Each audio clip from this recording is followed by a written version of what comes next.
చక్కని సీతకి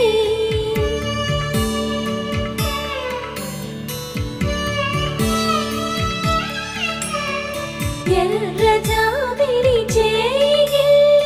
రాముడేడని అడుగుతుంటే